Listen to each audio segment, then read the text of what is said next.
وڵایەوە پێکەنینی دێ دەزانی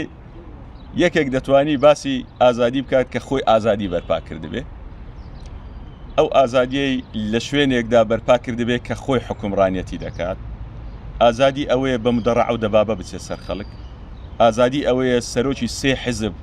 لە سزندا بن ئەوە ئازادیە ئەوە لەسە ئازادی ڕادەربڕین بوو دەرفەتیان پێدابوون زەمینە هەبوو ئەمە ئازادیە جارێ لە هەولێر ئەگەر ئازادی نەبوایە ئەو برادری دوێنێ قسەی کرد بەم شێواز و هاتووە هاوارە لە هەولێر جارێت تەشیری بە هێزە ئەمنیەکانی هەولێر کرد تانەی لە ئەمنیەتی هەولێردا بە خەڵکی هەولێر کرد بە قەڵای سەربەرزی هەولێر و هەولێریەکان کرد خەڵکی هەولێر کو ئەو تەشیرە لەو برادرە قبول دەکەن جارێ با خەڵک لێی بپرسێت ئەرێ کە دێ هەولێر بەسەر شەقامەکانی هەولێردا گوزەر دەکەی شەرم ناکەن کە جارێک تەنها بۆ یەک جار باسی پرۆژە و خزمەت گوزاریەکانی حکوومەتی هەرێمی کوردستان لەو شارەدا نەکەن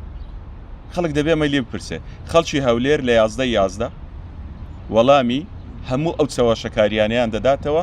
ئەو تەشیرانەش دەداتەوە کە دوێنێ بە هێزە ئەمنیەکانی هەولێری کرد بە خەڵکی هەولێری کرد لە نۆیمانجیش لە دەنجی تایبەتیش دەنجی هێزە تایبەتەکان وەڵامی ئەو برادرە دەداتەوە کە تەشیری بە ئەمنیەتی کوردستان کرد